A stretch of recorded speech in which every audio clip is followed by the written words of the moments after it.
Good evening. Welcome to the council meeting, November 18th. Let's all rise for the pledge, please. Pledge allegiance to the flag of the United States of America, and to the republic for which it stands, one nation, under God, indivisible, with liberty and justice for all. All right. Mary, can you do a roll call, please? Yes, I will. Councilmember Bush? Here. Councilmember Stearns? Here. Councilmember Gilmore? Here. Mayor Nisco? Here. Deputy Mayor Sherman? Here. Councilmember Sapp? Here. Councilmember Gutierrez? Here. Thank you, Mary. Does the council have any late changes to the agenda? Does the council have any board reports to share? All right. Is there a motion to approve the consent agenda as published? Mr. Mayor, I move to approve the consent agenda as published. Second. All right, we have a motion and a second to approve the consent agenda as published. All in favor say aye. Aye. Opposed? Motion carries. All right, the council invites the public to make comments on matters of city business. Comments shall be made to the entire council, not individual council members. Please refrain from any personal or disrespectful remark that create disruption to the meeting. If unreasonable, disruptive conduct continues, you'll be asked to leave the meeting. Mary, anyone's had a public comment tonight? Yes, we do, Mr. Mayor. Our first speaker is Dean Hewitt. Good evening, always a pleasure. Tonight I want to address a growing concern that impacts every resident, business owner, and taxpayer in Shelton and Mason County. The ongoing costs, the lack of accountability, and the continued expansion of services to the homeless and vagrant population without meaningful measurement of outcomes. Washington State does not require municipalities to provide services for homeless and vagrant individuals. The Homeless Housing and Assistance Act mandates only that local government develop a comprehensive plan, a plan coordinated with the state but implemented locally with specific performance measures. That means something critical. Our community leaders are choosing the level, scope, and intensity of services we provide here in Shelton. And that choice is costing us financially, socially, and structurally. Brewer Park is cleaned up repeatedly by the city, only to be overtaken and trashed again within days, sometimes hours, by the exact same individuals. Illegal camping continues unabated. There was a camping ordinance, multiple of them, that was created to prevent exactly this, yet they all remain unenforced. Sidewalks near the post office park and Brewer Park are continually blocked in ADA violation by camps requiring repeated police responses and cleanup deployments, all funded by the community. But beyond city action, we have multiple NGOs and service providers operating in Shelton organizations receiving funding, grants, and resources to address homelessness. And yet our homeless and vagrant population continues to grow. The question we must ask, where is the accountability? Where is the tracking of outcomes? Where are the performance metrics that show whether these services are actually reducing homelessness? Where is the data showing how many individuals are being moved into stable housing, treatment programs, or employment? And where is the physical transparency regarding how much public money is being spent and what return our community is receiving? If these NGOs are receiving funding to solve the problem, then the public has a right to see measurable results, not just activity, but outcomes. Shelton cannot continue pouring resources into systems that show no evidence of improvement without enforced ordinances, without tracking, without standards, and without transparency. We are simply enabling the same destructive cycle. How long can we sustain this? How long can taxpayers shoulder repeated park cleanups, increased police calls, and the rising burden on city services? How long can businesses pay out of pocket to clear trash and damage caused by individuals who are supposed to be served by these very NGOs? The data does not lie. Our homeless and vagrant problem is escalating. If the current system were working, the numbers would be going down, not up.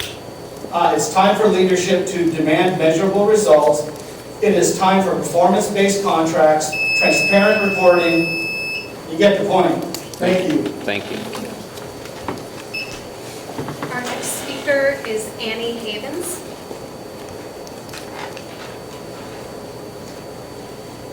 Good evening, everyone. Mayor and council members, thank you for your dedicated service and the opportunity to speak. My name is Annie Havens. I serve with the Youth Connection, primarily in Belleville. We also support our Shelton team. Our mission is simple but urgent, to remove barriers and prevent young people from achieving stability. Nationally, 1 in 10 young adults and 1 in 30 youth experience some form of homelessness. These are not just statistics. They are young people coming through our doors every day here in Mason County. We currently serve an average of 30 youths daily with a meal and resources, and the number continues to grow. In partnership with local businesses, we've launched a food drive to help meet those increasing needs. We provide hot meals to our clients, send food bags home with youth who otherwise may go without. This month, we're hosting our Youth Thanksgiving dinner. For many, there is no family table to go home to. We become that for them. Our staff will prepare the meal, and we are seeking volunteers to serve, allowing the team to eat with the youth in a family style, creating a space where young people feel seen and valued. In December, we host our annual Christmas celebration, providing food, games, and gifts for every client we serve. Each youth shares 2 wants and 1 need, which go on our Christmas giving tree, which is up at our Shelton Center. We are so thankful to our community for supporting and helping with this. For some, it is their first experience receiving a gift without expectation or condition. In October, we successfully housed 2 young people. Our Shelton and Belfair centers had 623 youth visits, served 330 hot lunches, distributed 45 food bags, and expanded our outreach every Thursday in Shelton, Tuesdays in Shelton, and Thursdays in Belfair. In 2024, 86% of our participants exit into permanent housing. We are on pace to exceed that this year. At the Youth Connection, we believe in being part of the solution through partnerships, outreach, park cleanups, and creating safe spaces where the youth can grow. Thank you for your time and for standing with us. Together, we can change the lives for young people in Mason County. Thank you. That's all that we have signed up, Mr. Mayor. All right. Our first presentation is an LTAC report from the Oyster Fest. Do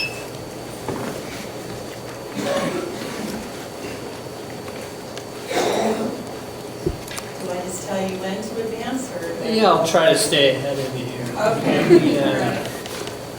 Good evening. I'm Roy Brown. I'm the president of the Shelton Scoopin Rotary Club. And if you were to tell me 10, 15 years ago when I was attending Oyster Fest from the Seattle-Tacoma area that I would actually be involved with the club that puts it on, I would have said you were out of your mind. But my husband and I retired here 5 years ago, and I joined the Shelton Scoopin Rotary Club and have been involved with it the last 3 years. So it's a pleasure to be here just to share with you a few facts. We appreciate the LTAC funds that were allocated for us this year. And I also want to acknowledge Pam Stern, who's here with me. She runs our souvenir tent, which will be important coming up soon. Yes.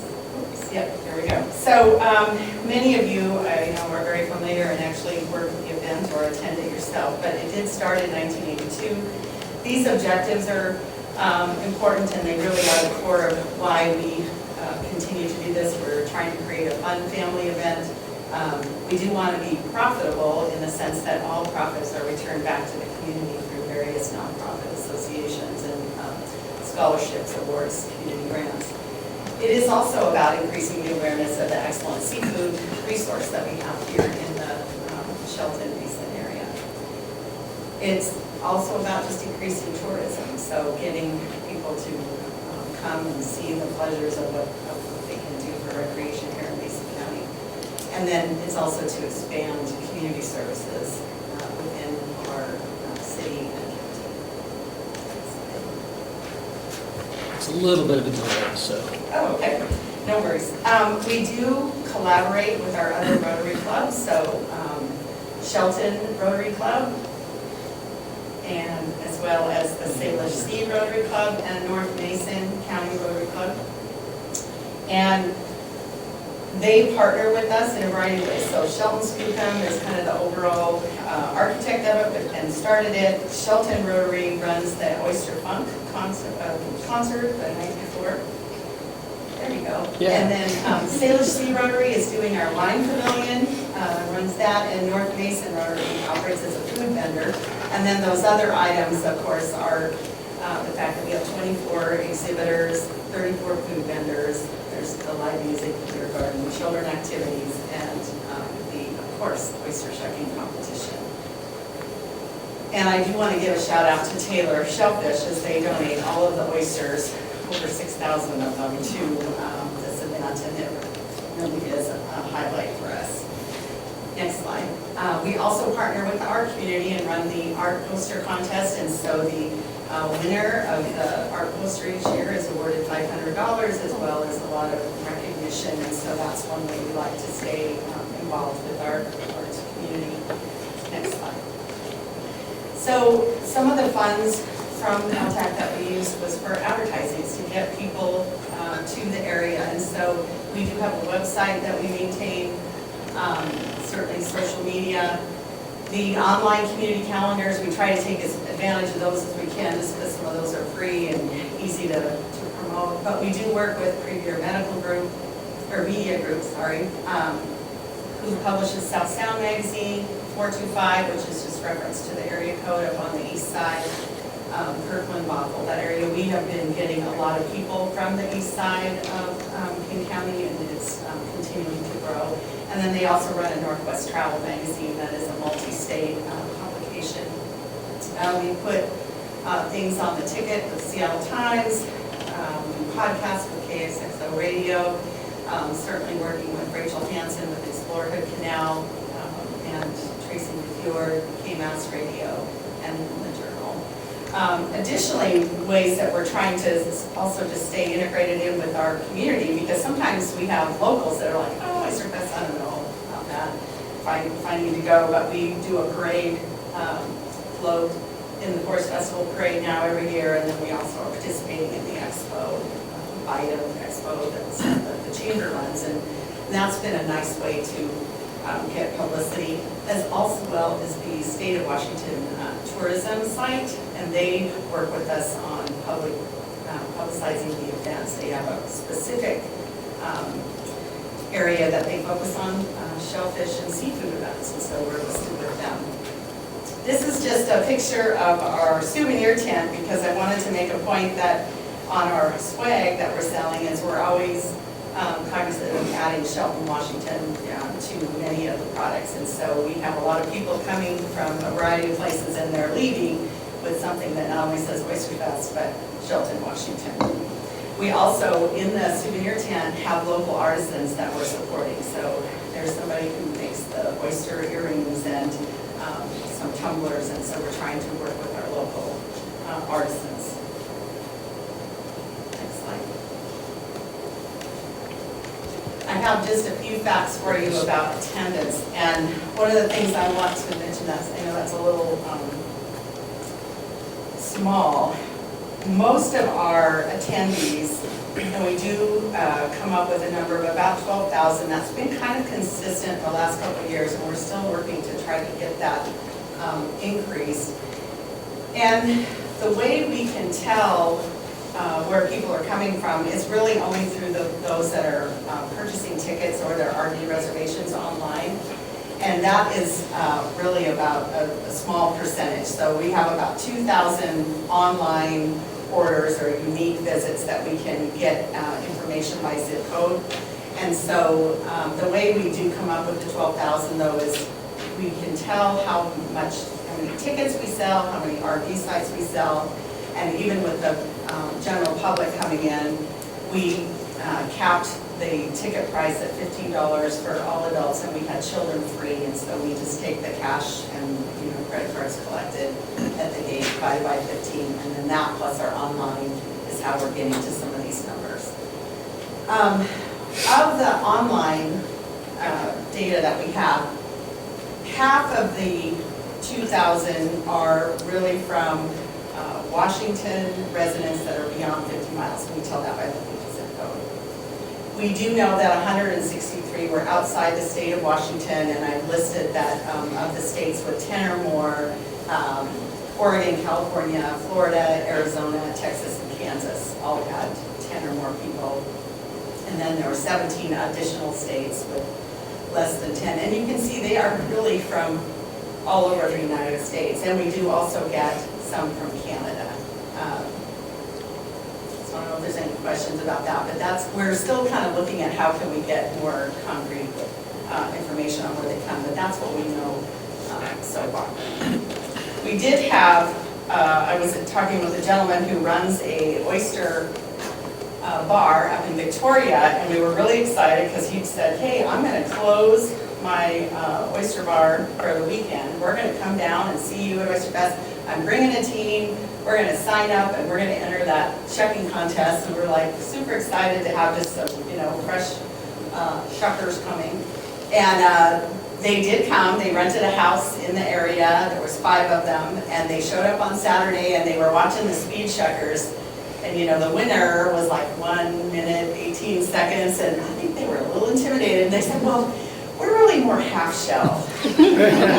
Oh, okay. So we'll be back tomorrow. Well, we never saw them again. But, so they didn't enter the contest, but they did come to Oyster Fest, and they did rent a home in the area, and I'm sure spent, money around. But we were kind of amused about that. Last but not least, I would just say that we did talk to quite a few people anecdotally that this was their first time. They'd never been to Oyster Fest, and they would be back. I talked to a couple that live in California, and they said, we were just trying to see what could we do, to go to a seafood festival, and they started Googling it, and they found ours, and they literally drove up to Shelton for Oyster Fest from California, Southern California. So lots of anecdotal stories like that. That's our team. We just want to thank you for your support, and see you next year, October 3rd and 4th, October 2nd with the Oyster Funk. And if there's any questions, I'm happy to entertain those. All right, any questions? Oh, just a comment. Thank you so much for using the funds in such a way that brought in all the money and all the people from different areas. And thank you so much for supporting all the local nonprofits that keep that money here and spend it here on folks that really need it. So Thank you. just a big gratitude and thank you for making our money a money multiplier. So thanks so much. Thank you. Appreciate that. Thank you. All right. Not as exciting. Up next is Terry Schnitzer. Terry, the budget. You get to hear from me multiple times tonight, so I'm excited. Information about, our financial report. Threw myself off there. Thank you, Mayor, Deputy Mayor, and council members. Up so quick. It's right there. Wow. I know, don't Okay. count on me. So I was going to give you an update on our investments, like I try to do every month. Our local government investment pool account is still holding at about 4%. So we currently have 21 million in there. I did invest another million because we did receive the second half of the property taxes. So I moved that over to LGIP. For US Bank, we have 5.7 million. We have a 500,000 bond maturing on the 30th of this month, which I'm happy about because this is one of our lowest yield at 0.375. So I'm happy to get this one off, and when I do, I'll probably most likely move that over to LGIP also. So now for the September monthly financial report. I feel like I'm a broken record because we keep doing better each month, but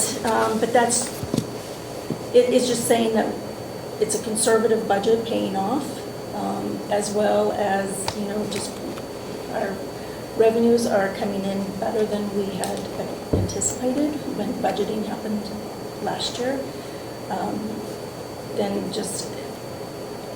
And our expenditures are much lower than anticipated. So with both the revenues doing well, less expenditures being spent, both of those are in the favorable of 2.2 million. So, which brings our unreserved fund balance up to 4.2 million. So, we're doing better than anticipated. I'm going to page 2 for our general fund revenues.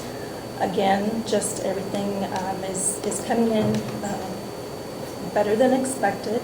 Our property taxes, knowing what we have today, because the majority of the property taxes have come in, we are reaching that 3 million, but I'm expecting about 100,000 more than that. So just a little heads up.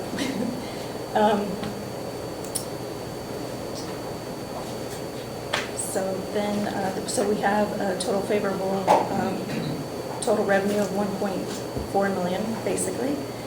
And then if we go over to page 3, so this is our general fund overview of expenditures. Again, a favorable expense of 867,000. So we are at about 3/4 of the year through, and so with through September 25, we've spent just over 11 million, which we budgeted 17 million, so it's about 67% used of that budget. So at the bottom here of this graph, you can see that for these general fund expenditures, that wages and benefits together are 50% of, so they're our biggest cost for the general fund, and then 30% for professional services. And then on page 4, we come to, just the general fund year to year for revenues and expenditures. Again, just better on both sides. Then we have on page 5, the month to month. And we just, for the revenues, we continue to increase from year to year, as you can see from 23, 24, and 25. And as well as expending more each year for the expenses. We'll jump into page 7 for fund balances. General fund is expected to increase for the fund balance by the 1.1 million. And then pretty much most of the other funds, not all, but are expected to be using fund balance, and that's mostly due to transfers or transferring to projects and the projects being spent for capital projects. The city-wide FTE by fund, that did not change from August. We're still at 10.5 vacancies for the FTEs, but I believe we have filled a couple of them since September. And then just page 8 through 12 is just the overview of revenue and expenditures citywide. So with that, do you have any questions?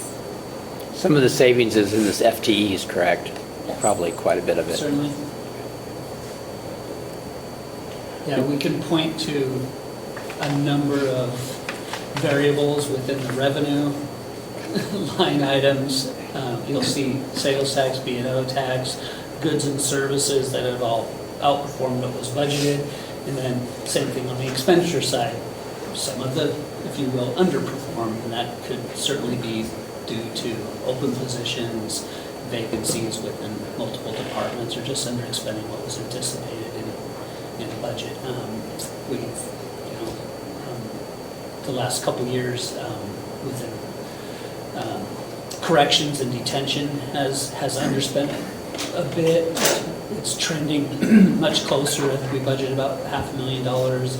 We're anticipating about $410,000, but lately our court docket has been quite full, so we'll track that over the next couple months and see if that's trending towards what was budgeted. But we're, as you'll see in the 26 budget proposed tonight, we're carrying over that $500,000 in that line item to continue in 26.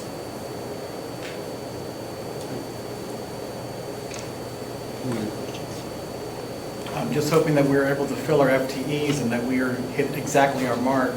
Because I think a lot of our savings is because our staff has been doing double duty and double jobs, like Terry's our interim finance director and Jason's our interim community development director, and we have got open employment opportunities in the PD as well. So I'm hoping that we can fill those vacancies and that we're competitive in the market, and that the fact that we increased where we gave COLAs out and negotiated in good faith with our unions, that we have a good labor situation and that we can fill our positions and we can spread out the work of the city in the future. The good news is we have a patrol officer entering the academy on December 1, correct? 8, December 8, okay. Gets a little bit of a break the first week of December, but they're already on staff. So shadowing in the department, learning policies, learning the system, get to know people, so the community, so they'll be entering the academy, and the potential for a lateral employee going through some background right now as well. So getting ahead of the position that the council is considering tonight as an added patrol position for the police department in 2026. I think my point is I just wanted to reiterate that I really appreciate that the extra labor that our staff has put in, and that we could not have gotten that fund bonus without their sacrifices.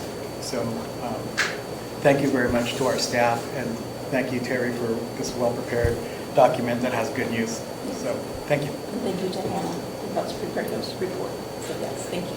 Do we know if the increase in sales tax is due to the development that's been going on, or do we have any targets? Does the state let us know where it's coming from, or is it online shopping? Is it local shopping? I don't think we have a firm grasp. I Yeah. mean, the development, as far as Olympic Heights, I mean, they're putting some infrastructure in now. It hasn't hit the bulk of it yet. I think 177 was that. I'd go back and look. Yeah, the sales tax were kind of holding. It's not a lot at this point. We need to track that as some of these subdivisions continue to move forward.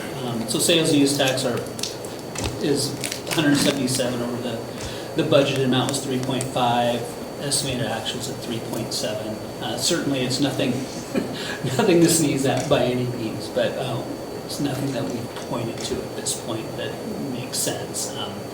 If you look back at before 25, sales tax has been fairly consistent. You might see a 1% variable, a 5% variable is pretty significant from what we've seen in the past several years. I know that I was watching the county meeting, and they had a really big August in sales tax. I don't know if we did as well. And I can go out to the Department of Revenue to see if there is a breakdown of the categories, to see what that's about. Something like that. All right. Any other questions on the? Thank you, Terry, and your staff for bringing this to us every month now? Yeah. Seems Yes, like. Yeah. absolutely. So, thank you. All right. Our first business item tonight is related to an easement dedication. Assistant Public Works Director Brent Armstrong has details. Good evening, Mayor, Deputy Mayor, Council. I'm bringing forward a public utility easement for PUD 3 to use a portion of the water property next to well 1. They need to install a switching cabinet that can tie in 3 substations. This will add electrical reliability in the area, as well as free up some their electrical system for developments as well, right next to Olympic Heights. This will give them the ability to tie in all their substations and then backfeed throughout, so it increases our reliability up there where our wells are, so when power goes out, we have a better chance of it staying on because they can feed it from a different area.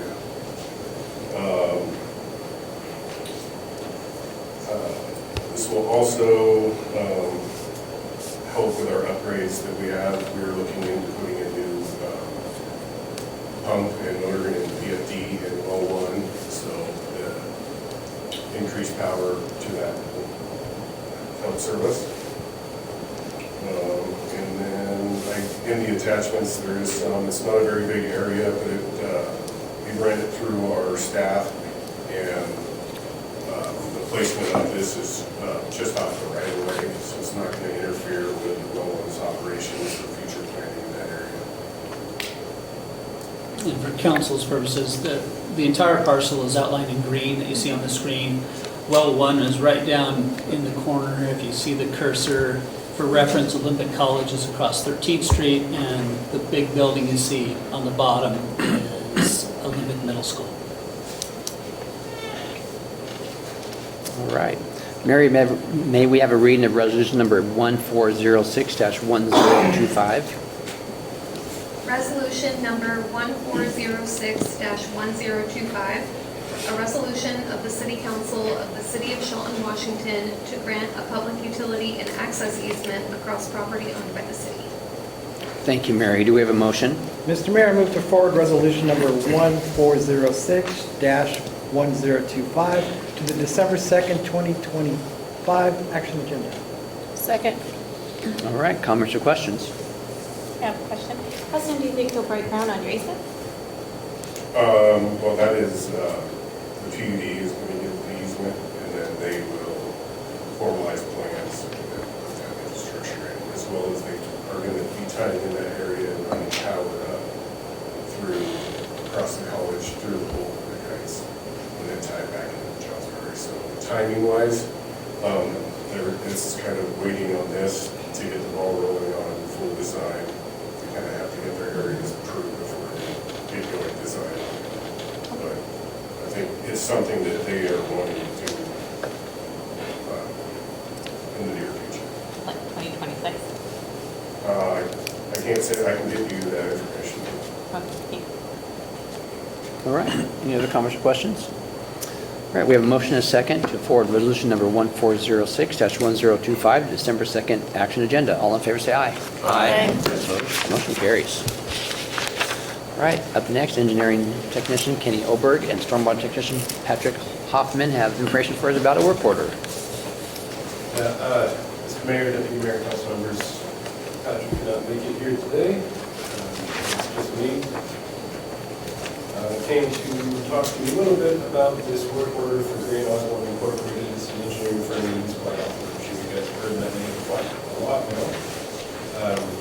This is a fairly different work order because it has to do directly with stormwater and the comprehensive plan. If you are not aware, our last stormwater comp plan update was in 2008, which is work started in 2007 for that. And we weren't even covered under the state stormwater permit. So things have changed quite a lot since then, including development here and there, nothing quite as big as what we're seeing now, and it's stacked up. But it's a perfect time with the city comp plan getting wrapped up. They touched on it a little bit. It's a good time to readdress the whole city storm system as a whole, especially as our UGA expands and has changed in the past. We need to get ahead of this development that we know is already on that corner. And this also includes future planning, capital project identification, planning, financial planning for it. We'll be looking into our stormwater general facilities charge. That's a charge that new house, new commercial structure will pay for the impervious surface area. And that goes directly towards our capital fund, future capital improvements. Any of you that have lived here for the last 5 years or so, you've obviously seen what happens downtown with the good rainstorm and high tide. That's one of those issues we're going to be looking into addressing flood-prone areas. And also, a big part of this is environment. We have a lot of creeks running downtown for action, and due to past practices, those are actually part of and are still a part of our storm system. There's not many areas in the city, unless it's been a recent project for the last 10 or 15 years, that have any form of stormwater treatment other than detention within a catch basin or occasionally a pond. Most of the ponds in town are infiltration ponds, but they're Mountain View area, so that is a form of treatment. But in other areas of town, it's not really feasible because of the soil type and the water level. So this plan as a whole is going to be characterizing the drainage areas because we don't have basins defined portions of the city from the plat main. So that would be something similar to what we do with our sewer basin areas, kind of outline those paths, ultimately tied to where they discharge. A big part of the environmental part of this is staying compliant with our EPS permit. There's a requirement coming up in March of 2027 where we have to develop and then after that implement a stormwater management action, which is different than our annual update of our stormwater management plan. It's actually identifying a drainage area and catchment discharge location and getting funding to get our plan out and actually addressing that SAP. So I have some preliminary stuff going on right now. The Base Conservation District is helping with that as well. Preliminary design for that. And this will finish out that stormwater management action plan. And then we're also going to be looking into our operations and maintenance. A big part of this is maintaining all of this system. A lot of this, when you look at it, it looks like, yes, okay, we have a bunch of blue pipes, but there's 4 creeks right there that all run through our city system. And it's a big issue, especially on Goldsboro Creek, for example, that's a Cobo Stream. And we have multiple direct discharges, everything that's on the road goes right into it. So this is where we kind of start that ball rolling of getting ahead of the game, or at least trying to maintain what we need to do, because we only came under this permit in 2019, but this type of thing, this type of update, and what we're going to implement because of this plan should have been something that should have been addressed a long time ago, but we never had a nexus to do it because we were coming under permit and the infrastructure capital funds also are there. So, I told myself I was going to keep this short. All right. We're reading resolution number 1414-1025. Resolution number 1414-1025, a resolution of the Council of the City of Shelton, Washington, authorizing the city manager to execute an on-call A&E consultant pool work order with Gray and Osborne Inc. for revisions and updates to the city's 6-year surface and stormwater comprehensive plan. Thank you, Mary. Do we have a motion? Mr. Mayor, I move to place resolution number 1414-1025 on the December 2nd action agenda for further consideration. Second. All right, comments or questions? Just wanted to let Kenny know how much I appreciate you're protecting our water, you're protecting the creeks, and you're protecting our shellfish in the bay, and that this is really important that we are up to date and we're using everything in our power to make sure that we have clean water, because that's the basis of all civilization and community living. So keep up the good work and make sure that we're in compliance. Thank you, appreciate it. This is more about the existing infrastructure that we have in town, not really about new development, because new development has to keep all the water on their own property, right? Yes, they have to follow all the same regulations Yeah. we do, but we need to identify ahead of time because, a lot of times, like Olympic Heights, for example, that has 2 separate discharges, but they both end up going ultimately to the same place. We follow a different route for a bit, but it's still going to flow through existing infrastructure. So as part of that, we have to make sure that they can handle the additional flow. That's why they have these big ponds, so they match the existing flow. So yes, you're partially correct there, but at some point, we're going to need to upgrade and identify the existing infrastructure that needs to be upgraded, but also we have to keep in mind with our zoning map and our city comprehensive plan, that needs to be also incorporated in with this, so we have an idea of areas that we're going to need to focus on to identify those future improvements.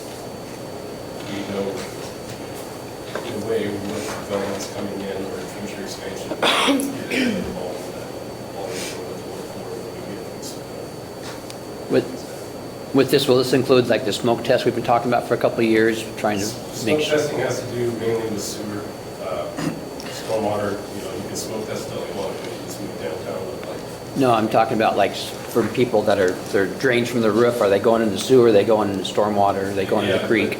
With a sewer, you usually have a fairly sealed system, and so it will get around into that. With storm, you have a catch basin every couple hundred feet or 8 in intersections, so this not really gonna have that pressure to push it upstream that far. Okay. Much of a difference. And normally you catch that type of stuff off the side of the sewer. It's because of that. Mayor, the concern is there's some legacy storm drains, potentially downspouts, roof drains, and things like that are Yeah. connected to sewer rather than Yes. storm drains. And so certainly, a lot of that's caught through redevelopment, we get the plans, but I don't, Kenny, forgive me if I'm Smoke wrong. test the but- sewer. Yeah, exactly right. Then if you smoke test the sewer, you'll find one of those storm drains or any other drainage is connected to that system. Got it. All right. Any other comments or questions? All right. We have a motion and a second to place resolution number 1414-1025 on December 2nd action agenda for further consideration. All in favor, say aye. Aye. Opposed? Motion carries. All right. Next item is the 2026 master fee schedule, and from Director Terry Schnitzer. Thank you, Mayor. Mayor, council members, tonight we bring you the 2026 master fee schedule. This is to an annual update for any changes that need to be made, whether it's additions, deletions, cleanup, streamline for procedural purposes, and so which we have brought to you tonight the red line version as well as the final version, unless changes are made. But, so if we go through page 1 or 2, the first change that we have is the new and renewal of mobile business license. We were contacted by Business License Services probably about a month ago. This is going to be a new license that's going to be available to cities, probably starting in September or fall. So what I wanted to do is I wanted to put it into the 2026, anticipating that the city would go there so that I didn't have to bring the whole fee schedule back to you. So this is just anticipating that it would be there and be available to use. And there's just some additions and cleanup, just housekeeping items, until we get to, If you don't mind, Yes. I'm going to stop at page 2 at the bottom about special event permits.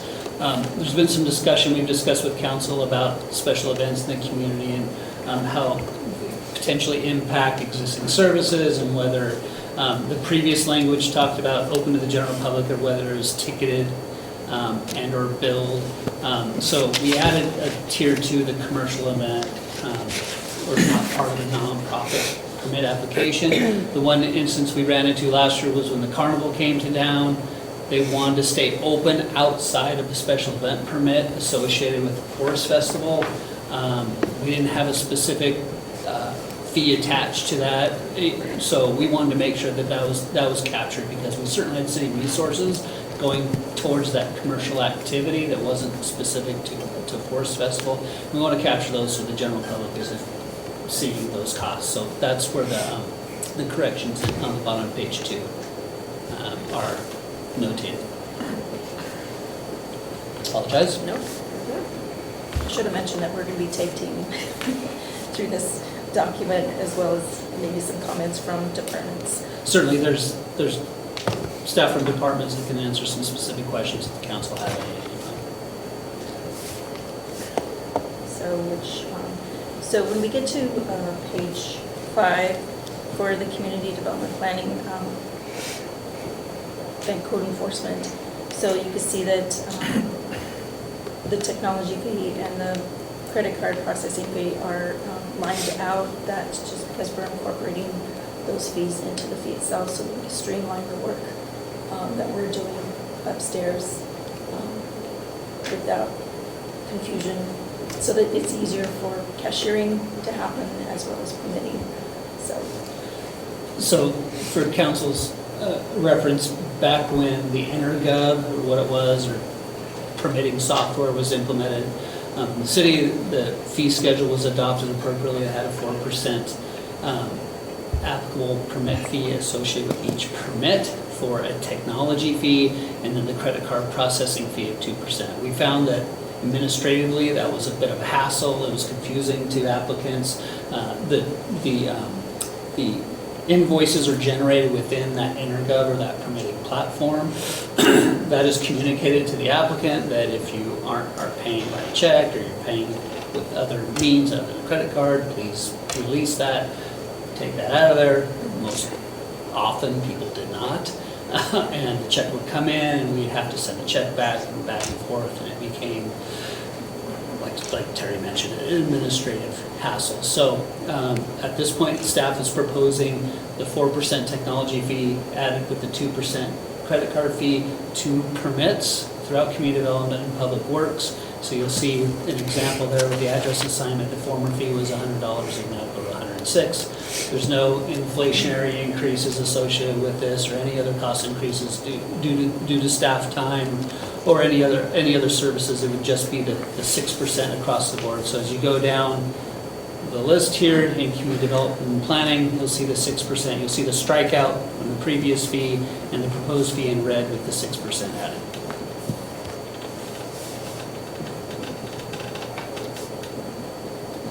And that's several pages. I'll kind of keep scrolling down where there's an edit outside of that.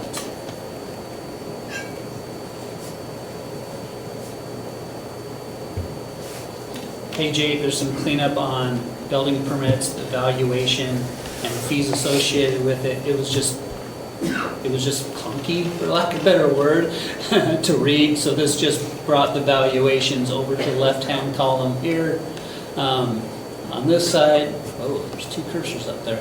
And then on the right side is the actual permit fee based on the valuation. You'll see below the strikeout where it was all included kind of there on the right side, and just wasn't as clear to find that information as it could have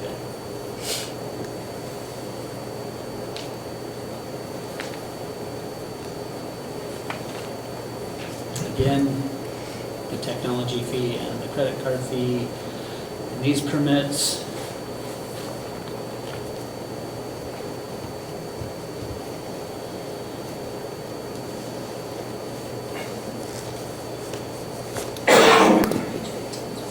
Thank you.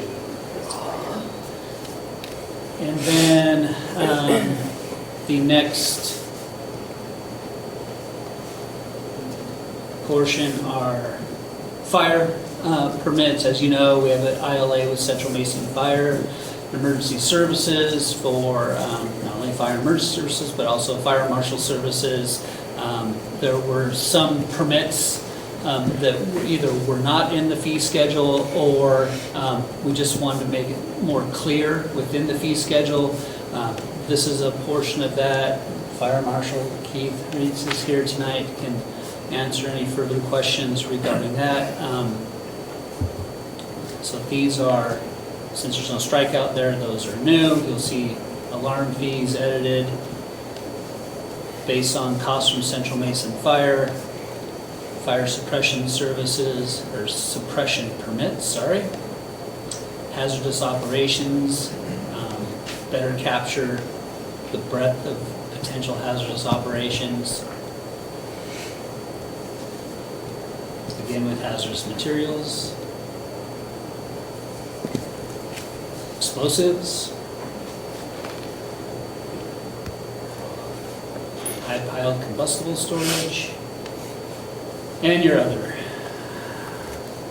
emergency generators, gates, privacy, security, hot work. Investigation fees, pardon me. Yep, and then life safety inspections. So these are annual, biannual, are there any more frequent, Keith? Regular inspections? Yeah, annual, biannual inspections for certain occupancies. And those inspection fees associated with that, and then the operational permit. So each permit that may be those high-piled combustion, correct me if I'm wrong, high-piled combustion or hazardous materials or something associated with that in the occupancy of the building.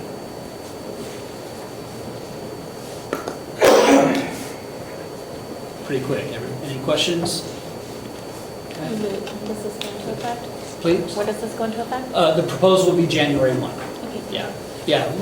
Try to address it now, so we have time to implement the fees. We'll have to work with certainly our permitting software to get those updated appropriately. There's always a little glitch when you're dealing with the software, so we like to test it as well and work with Tyler Technologies to make sure those are being calculated appropriately so they're not passed on with any problems to the customer. Next few pages are Public Works and Engineering. Again, you'll see the strikeout of the 4% and 2%. And you'll see it's strange that it's all even numbers, but we rounded those numbers appropriately so there wasn't anything under $1 within these. One thing we did add is a type 1 right-of-way permit and sign barricade rental fee. Quite often we have business owners or small contractors that don't have the sidewalk closed signs or the other signs necessary to indicate that that portion of the right-of-way is closed for public safety. So we've included a rental fee within the city's fee schedule, so those will be provided to those individuals as appropriate.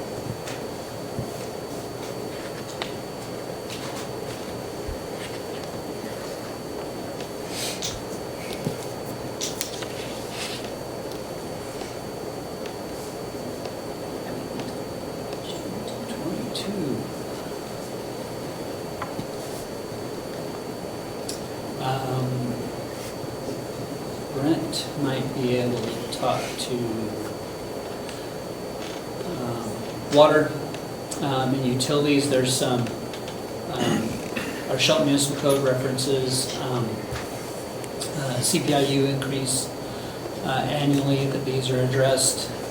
Brent, can you touch bases on that, please? Pardon me? For the GSEs, 2.2% for the annual increase for GSEs.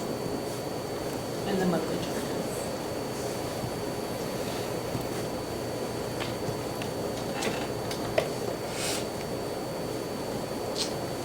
Brent, do you mind touching bases on biosolids too?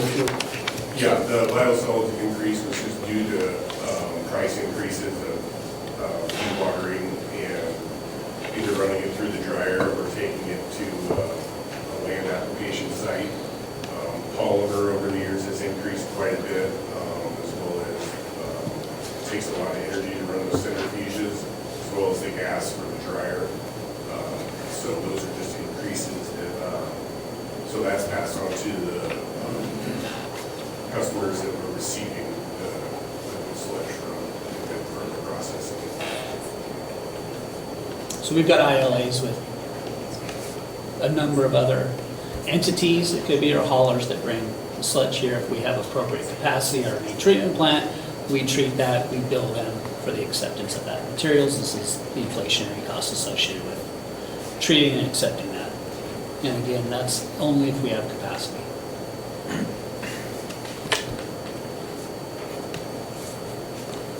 Definitely not putting barrels next to the facility. No, exactly right. No. We are on site when they show up. Good stuff.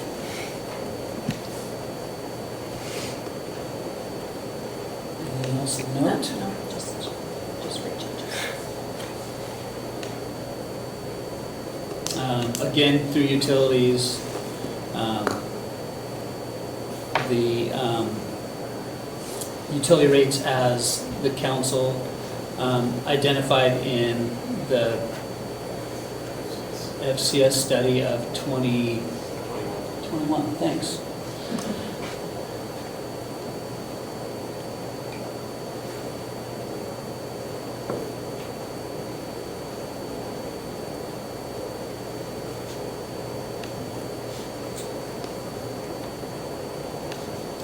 Again, first touch with the council tonight, briefing. It's a long document. Expect a few questions. I'm sure over the next couple of weeks, we'll bring it back to you on December 2nd on the action agenda. If you have any questions, please feel free to reach out to me. Happy to have staff return information back to you. So you have as much information as possible to make a decision on the second. And we're happy to answer any further questions you might have tonight. Not tonight? Thank you. Oh, wait a minute, we got stuff to do here. They're reading resolution number 1408-1025. Resolution number 1408-1025, a resolution of the City of Shelton, Washington, updating and establishing the city's master fee schedule for fiscal year 2026. And do we have a motion?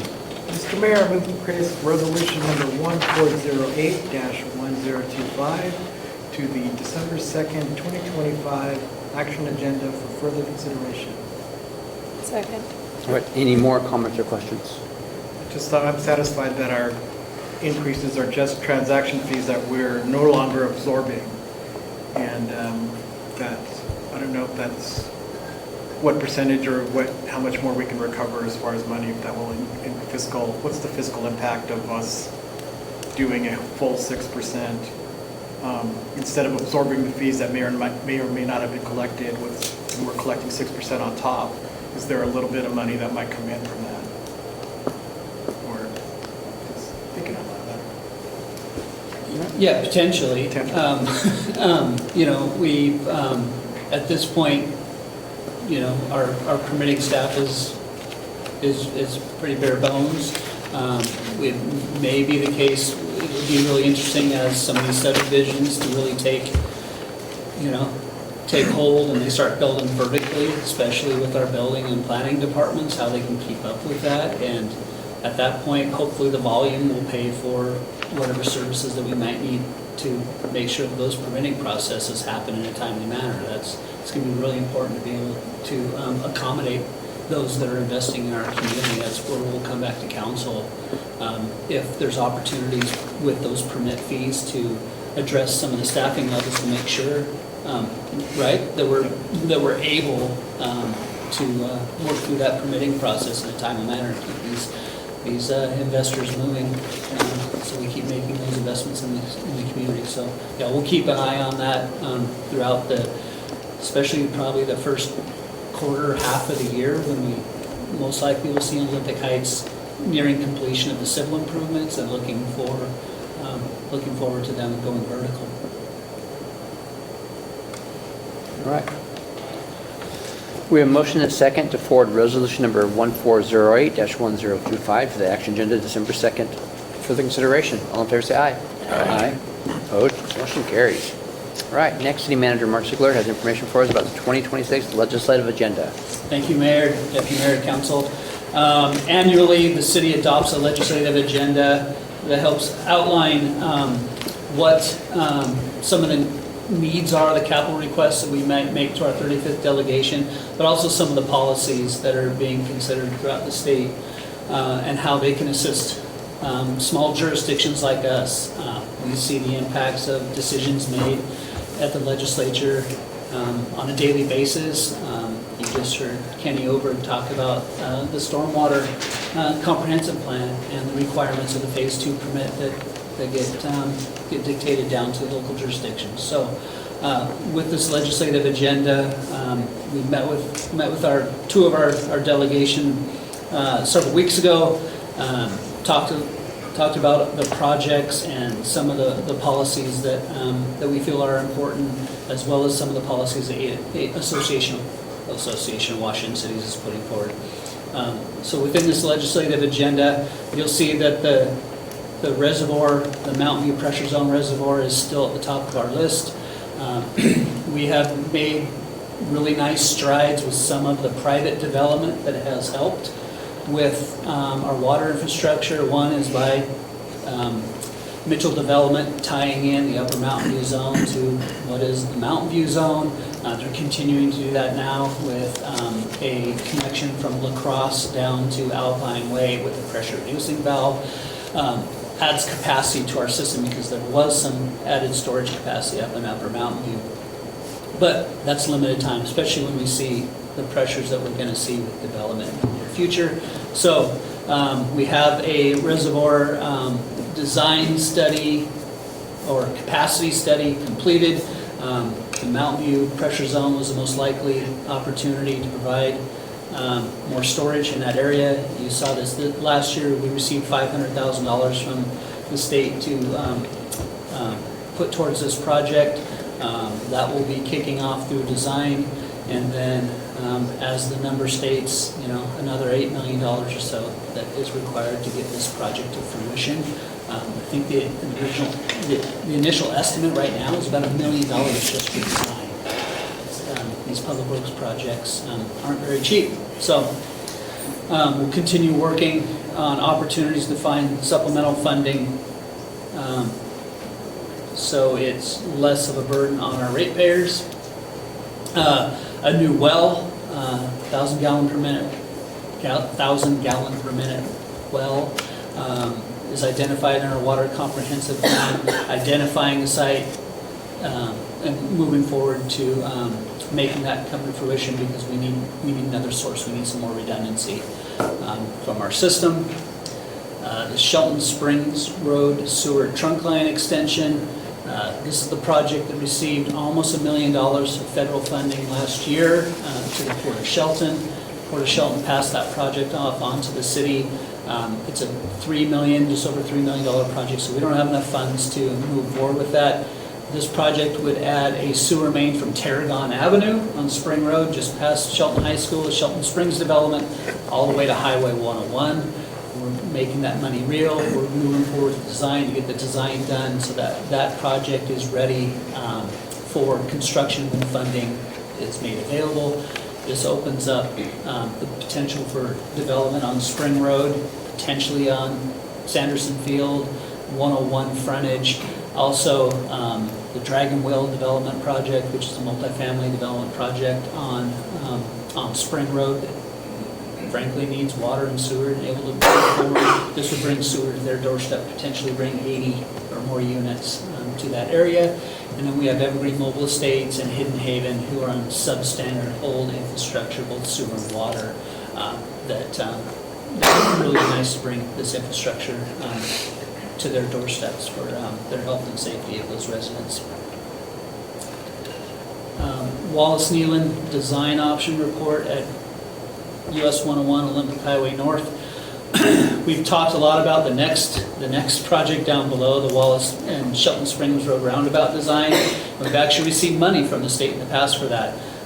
When we did the signalization upgrades here earlier this year, we found that improved the safety and functionality of that intersection greatly. And as we talked with our delegation, talked internally with the staff, felt like the Wallace Olympic Highway North 101 interchange is more of an impact to our community at this point. It's an impediment to people accessing Shelton and the community there. It backs up traffic, and it frankly is a pinch point. If you're looking from access from 101 into Shelton or east on Wallace Nealon Boulevard, that's the first place you should identify. Half of the intersection is WashDOT owned and operated. I'll say the half that doesn't function very well. So basically from the center line of Olympic Highway North to the west to the overpass. So getting WashDOT to the table, discussing what the options are with redesigning, redeveloping that intersection so it functions better long term. WashDOT has wanted the city to take complete ownership of that intersection since those improvements were made, and simply the city didn't do that because we knew it doesn't function appropriately. So getting WashDOT to the table, discussing with them what the options are, maybe some investment that WashDOT makes, as well as some of the funding that's been dedicated to the Spring Road and Wallace Nealon Boulevard intersection transferred over to this intersection and make that function better, and then we can work down the corridor from there. One opportunity that may be seen here as well is if the Shelton Hills development comes in on the west side of 101, mitigation of that intersection would be required with that development, and if some of that work is done up front through state funds, that would alleviate some of those mitigation costs and potentially help them move forward with that investment on the west side of 101. So I think there's some opportunity there for economic development tied to this too. So that's why that design report falls above the Wallasing and Shelton Springs roundabout design at this point. At least that's what staff's recommendation is.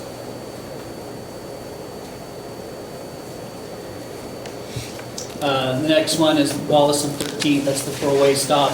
Again, as we get more pressure from the development behind Olympic College and more traffic, there will be mitigation fees, traffic impact fees associated with that can be put into capacity upgrades. Certainly leveraging that against some state dollars would be appropriate. I should caveat this, it's a short session, 60-day short session, I believe. Our delegation wasn't too,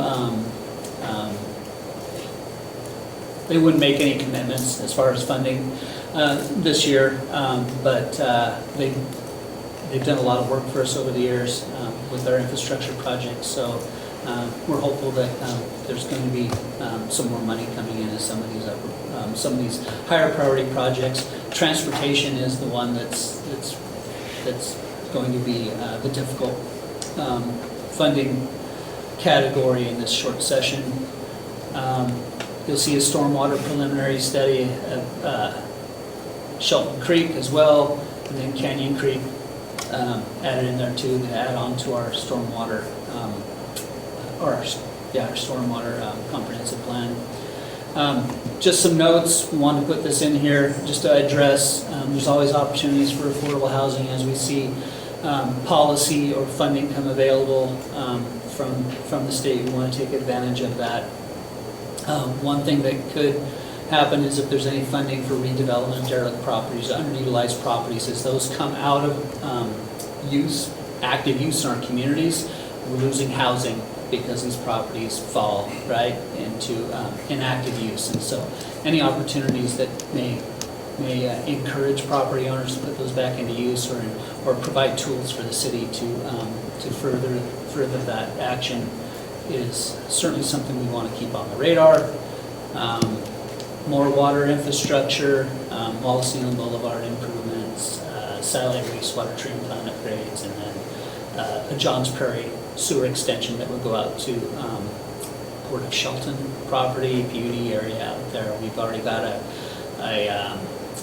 analysis done with alignment that would make most sense and pick up the most properties and add the most value for that sewer line. General policy issues. Luckily enough, our community supported the Transportation Benefit District once again. Again, it's got a 10-year horizon on it. Public Works infrastructure funding, that has been dialed back by the state over the last several sessions. We want to continue communicating with our delegation that those funds are available either through grants or low-interest loans, so we can have other opportunities to meet some of our infrastructure needs here as well. Local control, opposing unfunded and underfunded mandates while supporting local control of a regulatory policy at the local level.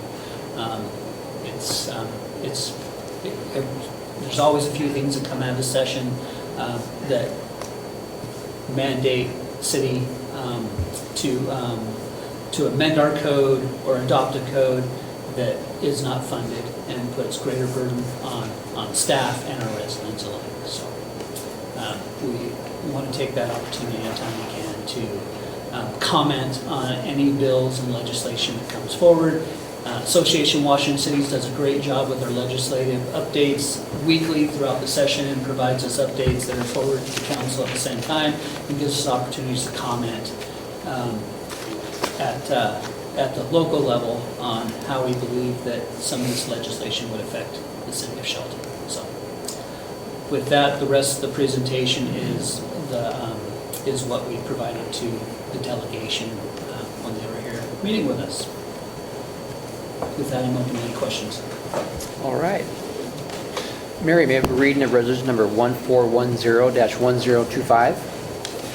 Resolution number 1410-1025, a resolution of the City of Shelton, Washington, establishing the 2026 legislative agenda. All right. Thank you, Mary. Do we have a motion? Mr. Mayor, I move to forward resolution number 1410-1025 to the action agenda on the December 2nd, 2025 council meeting. Second. All right, do we have any comments or questions? Yeah, I do. First of all, I think these recommendations are right on line with our council's priorities of water and, the critical need for water for our continued growth in the future, and also for our fire safety, because we need that reservoir if we want to combat any future fire episodes that have been occurring more frequently. Also, the road and roundabouts that we need to keep our commerce flowing, and also allows for egress if there is a disaster down here in the valley, so that we have those roads clear and being usable and passable. So I think this is very much in line with what this council wants to do for our community and for our future, to kind of grow our way out of, keep growing and changing and helping us thrive instead of just surviving. So I think this is a really good recommendations that I think we can all agree upon. All right, we have a motion and a second to forward resolution number 1410-1025 to the action agenda on December 2nd for further consideration. All in favor say aye. Aye. Opposed? Motion carries. Okay. All right, we have another item from Mark. If you don't mind, Mr. Mayor, I'll backtrack. I wanted to make one more point, particularly about water storage. As we've talked about water storage and availability, fire code somewhat dictates the fire storage that you need to have. And our partners at Central Mason Fire just went through an extensive process with the Washington Safety Ratings Board, which comes in and rates our ability to respond to emergencies, fight fires, including water storage, but apparatus, staffing, and all of those things. And so that becomes very critical. The water storage issue becomes really critical when the ratings board comes in and analyzes the city. Central Mason Fire is trying very hard to get that rating down to a 4. They're at a 5 now. When you get to a 4, that changes everybody's insurance rates within the city of Shelton. So we need to maintain that water capacity, that water storage for that rating as well at the same time. So I failed to mention that previously. And we're under design, though, for the 1.5 million gallon tank. Just now. starting it. Just starting it. Just starting it, yep. All right, we have another item from Mark. Yes, thank you, Mayor. Tonight, I'm bringing you a new contract with Judge Stephen Greer, our municipal court judge since January 1st, 2019. Really pleased to bring this forward to council tonight. Per RCW 35A13080, the city manager is responsible for appointing a municipal court judge subject to confirmation from the city council. I think we're quite lucky to have Judge Greer serving on the bench in the municipal court. In his time, instituting the individualized treatment court, and in 2024, the state courts awarded us a court of distinction here in the city of Shelton due to the judge and the staff in municipal court's work.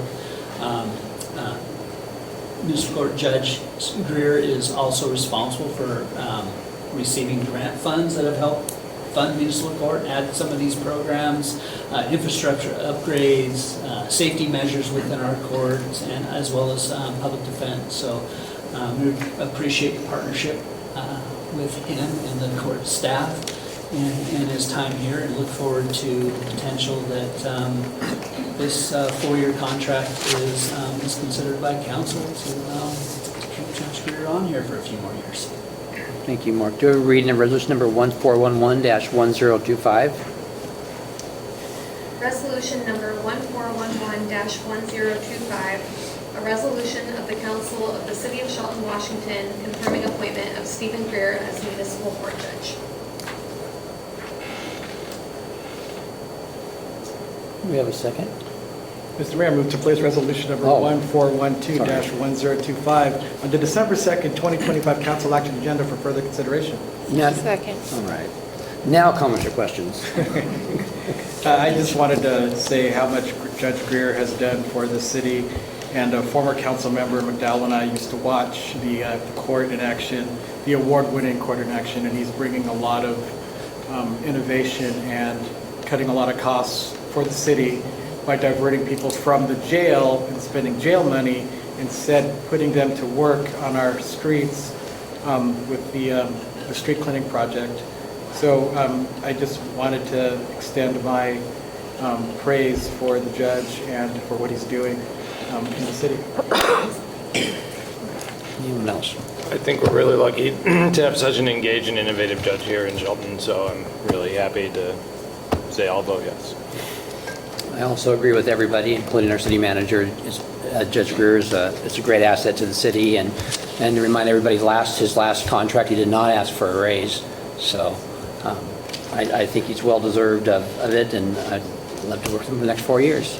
So do we have a motion and a second? Do we have a motion? We have a motion and a second to place resolution number 1411-1025 on December 2nd, City Council agenda for further consideration. All in favor say aye. Aye. Opposed, motion carries. I'm getting tired. All right, another one from Mark. Thank you.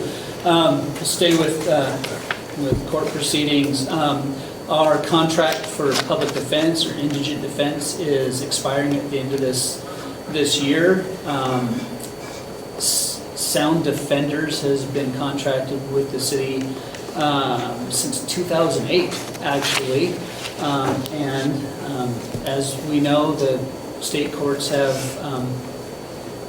taken some measures to reduce case counts, and the market for public defense attorneys is becoming slim. So we're pleased that Sound Defenders is interested in continuing their service with the city of Shelton. Proposed a 2-year contract,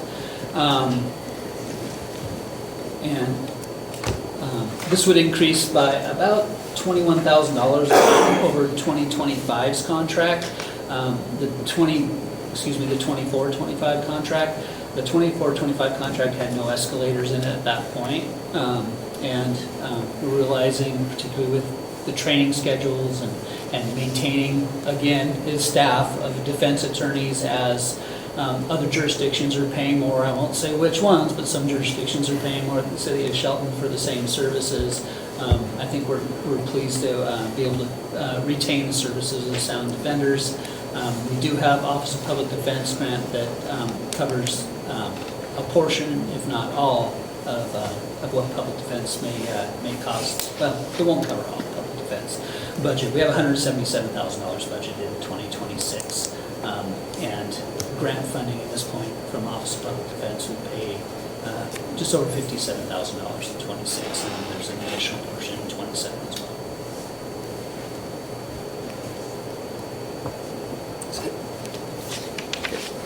Mary, may I read the resolution number 1412-1025? Resolution number 1412-1025, a resolution of the City of Shelton, Washington, approving a 2-year contract with Sound Defenders, PLLC for Shelton Municipal Court Indigent Defense. Thank you, Mary. Do we have a motion? Mr. Mayor, I move to place resolution number 1412-1025 on the December 2nd, 2025 council action agenda for further consideration. Second. All right, comments or questions? I just wanted to say this is a very small price to pay for defending our constitutional rights to a speedy trial, and that we're getting a really good deal, and that I don't think they raised too much their costs over the past 4 years. So this is part of the court system that we need to keep in our city, and also that we need to continue funding and making sure that everyone in the city gets their fair turn in court, and that we continue to support justice in our city. So I'm really happy to move this forward. All right, any other comments or questions? All right, we have a motion and a second to place resolution number 1412-1025 on December 2nd, 2025 council action agenda for further consideration. All in favor say aye. Aye. Opposed? Motion carries. All right, moving on to the action agenda. Parks and Rec Supervisor Jordan Crumples has update for the art gallery. Thank you, Mayor, Deputy Mayor, and Council. I've got some art for you tonight from, on behalf of the Arts Commission. We got 2 artists for this rotation. We did a call to artists, as we usually do, through city social media and some online galleries. Our deadline was back on October 31st. Our 2 artists was Elizabeth Jacobson and Joanne Dower. We've had both of these artists before, so it's great to see recurring artists come through. The Arts Commission met on November 4th to jury the artwork. We're accepting all pieces that were submitted this time around. And these pieces will be, if approved tonight, will go up on December 2nd, and they will be through the end of February of 2026. Elizabeth Jacobson's got some digital photography, and Joe Mandauer has some foil pieces. And I'd be happy to answer any questions. All right, does anyone have a public comment? No, we don't, Mr. Mayor. And do we have a motion? Mr. Mayor, move to approve Shelton Arts Commission's recommendations for the placement of the Civic Center rotating art gallery. Second. All right, comments or questions? Art is such an integral part of our community and has been since the beginning of Mason County, really. And so I love that we highlight that because it is so much of the character of our community. And so I thank you for continuing that. Good, thank you for approving it. Thank you, Jordan. We have a motion and a second to approve the Shelton Arts Commission recommendation for placement of Civic Center rotating art gallery. All in favor say aye. Aye. Opposed, motion carries. All right. We're recessing out of a regular meeting of the public hearing. We have an ordinance 2026 without the level taxes. I'm sorry, Interim Director Terry Cincher has information. I really am getting tired. Thank you, Mayor. Deputy Mayor, Council members again. Tonight's the 2026 regular and EMS ad valorem taxes. This allows the city to increase the property tax collections of 1% because the price, the implicit price deflator was over 1%. It was actually 2.44%, which allowed us to take the full 1%. So for 2026 collection for property tax is estimated to be $2,320,565, and for the EMS, it's expected to be $590,650. So there has not been any changes since the last reading. Thank you, Terry. Mary, does anyone have a public comment? No, we don't, Mr. Mayor. We have a reading of ordinance number 2034-1025. Ordinance number 2034-1025, an ordinance of the City of Shelton, Washington, setting the amount of the annual ad valorem taxes in the City of Shelton for calendar year 2026. Thank you, Mary. Do we have a motion? Mr. Mayor, move to adopt ordinance number 2034-1025 as presented. Second. All right, comments or questions? All right, we have a motion and a second to adopt ordinance number 2034-1025 as presented. All in favor say aye. Aye. Opposed? Motion carries. Public hearing is closed. We're opening another public hearing. Terry? My Your last turn. one. Thank you.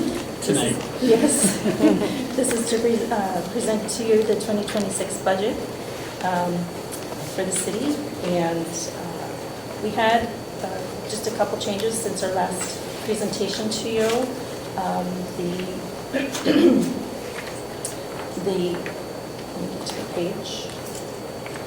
So on page 3, the total expenditures did not change from $37,528,770. And with page 4, we did have a change for the tourism fund. This is the proposed ending fund balance. We made a correction there, so this is only changing the proposed ending fund balance. It did not change any of the proposed expenditures. As you're aware, the council, we haven't had the opportunity to have a lodging tourism advisory committee meeting yet to establish the priorities. So that'll come back to council after the first year, and we'll do it supplemental. Thank you. All right. And then there's just a housekeeping item on page 55, which we just corrected the facilities and parks, who was responsible for those budgets for the universal power supply and the tractor. And other than those were the only changes that were made. And you have any questions? All right. Does anyone have a public comment? No, we don't, Mr. Mayor. We have a reading of ordinance number 2035-1025. Ordinance number 2035-1025, an ordinance of the City of Shelton, Washington, adopting the budget for the calendar year 2026. Thank you, Mary. Do I have a motion? Mr. Mayor, move to adopt ordinance number 2035-1025 as presented. Second. All right, comments or questions? Just so that I hope in 2026 that we choose wisely in our LTAC decisions and make sure that the money that we spend is a money multiplier for everyone in town, and that promotes our city in a good light. And hope that we're going to get back to business on that. So thank you so much for preparing all this, and on your staff, and thank you for the good news, for the results. Thank you for all the hard work that went into this. Thank you, Terry, and your staff, and you took on a new job this year as interim finance director, and it's about 8 months into this now, so thank you, all your staff, and you've done a great job. So we have a motion and a second to adopt ordinance number 2035-1025 as presented. All in favor say aye. Aye. Opposed? Motion carries. The public hearing is closed. Resuming our regular meeting. Next, Mark Ziegler has information, City Manager Mark Ziegler has information for us about a request for Mason County garbage. Yeah, Council, as you remember, last meeting brought to you a proposal from Mason County Garbage based on the contract, and Chad White, their site manager, is here tonight to talk a little bit more about the implications and the services that Mason County Garbage provides. And well, I said I would share a screen. And so Chad, if you give me 1 second. Good evening, Mayor, Deputy Mayor, Council. We are here to talk to you about the Washington State enacted increase to the B&O tax. This was an increase. Good. Increase of 0.35%. It was effective October 1st. And in our contract, this falls in the, we bring it to you for consideration for adding to the contract, adding to the cost. Like I said, it is effective, it was effective October 1st. We're just looking to put it into effect January 1st to go with the annual CPI on the contract, make it easier. So we'll be planning to take on the expense for the next 3 months.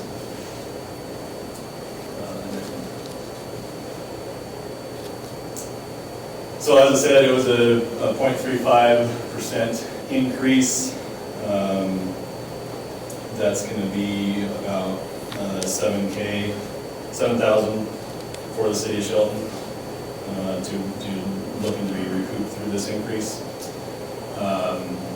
It's probably about a 12 cents per resident per month increase. The state carbon fee last year and a half, was a 0.65 per gallon increase. That was about a 15% overage over normal fuel costs, which added about, was $175K per year for fuel expense outside of the normal CPI. The CPI, I mentioned it last time. We were kind of hoping to have it. It might come out this week, but as of right now, August is 2.8. It's probably going to be close to that. Could go up, could go down. It should come out maybe this week. We're kind of hoping to have it for you, but it didn't come out yet. Like I mentioned before, the transfer station has their pass-through increase is going to be 2%. Just a little bit of extra stuff, workforce expansion. The last 3 years, we've added 10 additional employees. Some of that work has gone into the city. They're definitely grown a bit. Like in 2017, one of the routes that we do for the city is the yard waste, and it was about 500 customers when we first took it on, and now it's a little over 1,000. And then just some of the routes are just, they've grown enough to where we do have additional employees other than the two that we usually have doing all the city routes, help out with that, so. Average wage over the last few years has been about 5%, a little over 5%. And you know, to keep that going, that's where we look to recover some of this cost, to continue to, Mark kind of mentioned, something I remember from the last meeting was, you know, keeping employees here and keeping them in the county. We definitely, obviously everybody wants to retain employees and we want to keep people working in this county, so we look to, you know, look for the wage growth through that, and we're going to recover some of this cost. We actually do have a little over 80% of our employees that reside in the city of Shelton. And with our increases, about 200K of wage increases last year, or this year for 25, with that little over 80% of the city, that's about 164K that, you know, goes back in the city of Shelton residents. Those 10 additional employees was about 800,000 expense each year. So it's pretty much all I have. Like I said earlier, it's about 7K that we're looking to recoup with this 1.5% tax. Thank you. Does anyone have a public comment? No, we don't, Mr. Mayor. I'm reading the resolution number 1409-1025. Resolution number 1409-1025, a resolution of the Council of the City of Shelton, Washington, authorizing Mason County Garbage Company to increase solid waste and recycling rates in the City of Shelton effective January 1st, 2026. Thank you, Mary. Do we have a motion? Mr. Mayor, I move to approve resolution number 1409-1025 as presented. Second. All right. Comments or questions? I have some questions. Of the 82% of employees that live in the city, how many employees do you employ? We're right at 50. Right at 50, okay. So that's quite a significant number. Yeah. And also, are they union? No. Take care of our employees. Okay. Well, that's what we try to, and that's why, you know, like I said, we try to recoup, and we turn this money back into wages to, you know, keep them here, keep them employed, keep them a competitive wage. So there are 41 employees that the city is helping to stay in the city. Okay, thank you so much. Any other comments or questions? First, thanks for taking the time to put this together. It's nice to know what we're, you know, we force everybody who lives in the city to have trash service, so when we decide to raise fees, which it sounds like you need, you know, we're forcing people to pay you, so it's nice to be able to put that together, so I appreciate it. And thank you for raising their rates 5.4%. So you do take care of your employees, so thank you. I try to every year. Any other questions? I Thank you. just want to say thanks for the additional info. Yeah. Yep. Yes, thank you. I know that last year we declined to let you raise the rates because we didn't have a clear understanding of what it was going for, and this is obviously a pass-through. We have a motion and a second to approve resolution number 1409-1025 as presented. All in favor, say aye. Aye. Opposed? Nay. Motion carries. All right, our last action item is updating municipal code related to special events. Interim Community Economic Development Director Jason Dose has more information. Can you give him a bigger title than that? Yeah, we'll add a couple things on his preservation. Deputy Mayor, members of council, at a regular meeting on November 4th, you recall, we had a public hearing to amend Chapter 5.46, which covers special events. What we propose is to expand that chapter to encompass also for calling special use of building permits. And essentially what that would entail is allowing for some guardrails, if you will, or a methodology for city staff to review special events within buildings like markets, haunted houses, things of that nature. We didn't have any comments really come in from the public hearing or after the public hearing. What you see before you tonight is the same as it was that evening, and we are recommending that you Thank you, Any Jason. questions? Anyone sign up for public comment? No, we don't, Mr. May I have Mayor. a reading of ordinance number 2036-1025? Ordinance number 2036-1025, an ordinance of the City of Shelton, Washington, amending Chapter 5.46 of the Shelton Municipal Code related to special events and special use of buildings. Thank you, Mary. Do we have a motion? Mr. Mayor, I move to adopt ordinance number 2036-1025 as presented. Second. All right, comments or questions? I do have a question. How soon will this go into effect? 5 days from Yes, passage. 5 days. But we're able to accommodate individuals, businesses that may want to consider this at any time and start that process. Anything that adds to our town, I think is great. I mean, all of our events that we have is what makes us special, and to have more opportunities, with maybe 3 or 4 different people can take advantage of this, it sounds like, so I'm excited to have more stuff going on, so. I think this is really cool. I'd love to see some data on how it's used, and if there's changes in feedback from the people who use it, that we could open this up and make it easier or better. You know, it's a great place to start. Yeah, we have some comments from the chamber that kind of came in after. You saw this at the last meeting that we may want to incorporate. They weren't significant enough that, that would maybe impede somebody from utilizing this program, but every facility is going to be different.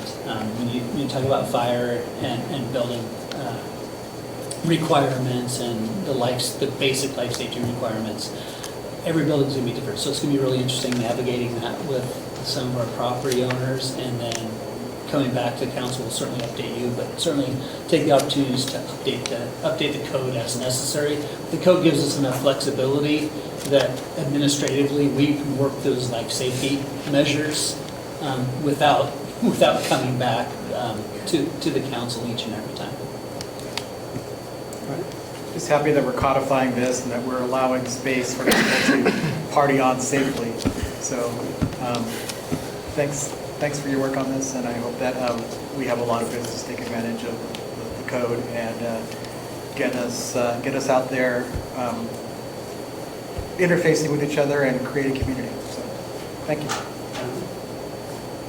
All right, we have a motion and a second to adopt ordinance number 2036-1025 as presented. All in favor, say aye. Aye. Opposed? Motion carries. Ooh. City manager report. Boy, a couple things, council, I'll keep it brief. It's kind of timely, Lori's presentation about Schuylkill Rotary and Oyster Fest, because I received a call last week from Gary Schoiten, and they do some community projects with the funds that are raised from Oyster Fest, and they want to plant some bulbs here coming up at the entrance to Shelton on Railroad Avenue. So around the Welcome to Shelton sign out on Railroad Avenue, they want to place some soil and plant some bulbs. So we have some flowers coming up in the spring around that sign, which I think is a great activity and event that's going to beautify that entrance a bit. Friday, Chamber of Commerce is hosting State of the Community event. I'll be participating in that with representatives from the county, the port, Mason Health, UD3, I think that's it. So looking forward to talking about some initiatives the city's put in place over the past year, what we're looking forward to as far as development and growth and some of the needs coming about here in the near future. Our annual Holiday Magic and Christmas Parade is coming up the first weekend of December, so December 5th and 6th. We also have a new event, no tree maze this year, but I think it's a Grisdale Christmas or Grisdale Paul and Babes Grisdale Christmas next door in the parking lot. So a lot of activities going on. We're scheduling a float for the council for the parade too, so make sure and let me know your availability for that, but really looking forward to continuing to partner with the organizations that are providing those activities in town. And then the last thing I want to recognize, we haven't come back to you with Blue Bridge information lately, but Captain Patton let me know today we received a $500 anonymous donation for the Blue Bridge program. There's been some other donations over time, certainly $1,000 the mayor committed to early when we first implemented this program, but we're happy to announce that that's continuing to move forward, and we're giving our officers the ability to help our community in ways that, they may have been doing out of their pockets themselves before. So it's a great program, and we're going to continue recognizing that there's opportunities there for our community to be involved with that. So, Did we meet the threshold so they'll match it? yeah, it was 25? It's 25. Yeah. Close. We're close? Not yet. That's all I have for you tonight. All right, thank you, Mark. Anybody have any questions for Mark? Does the council have any new items for discussion? All right, our next study session is the 25th of November. Looks like we have a public safety grant, public safety sales tax, and transportation benefit district sales tax discussion. Our next regular meeting is December 2nd, and we have business items. We have Shelton Employee Guild 2026-2028 contract, a reappointment of Park Advisory Committee, new appointments for Park Advisory Committee. We have a public hearing on the budget supplemental. All the action items were what we discussed under business tonight, and that would be it. So this meeting is adjourned at 7:41 p.m.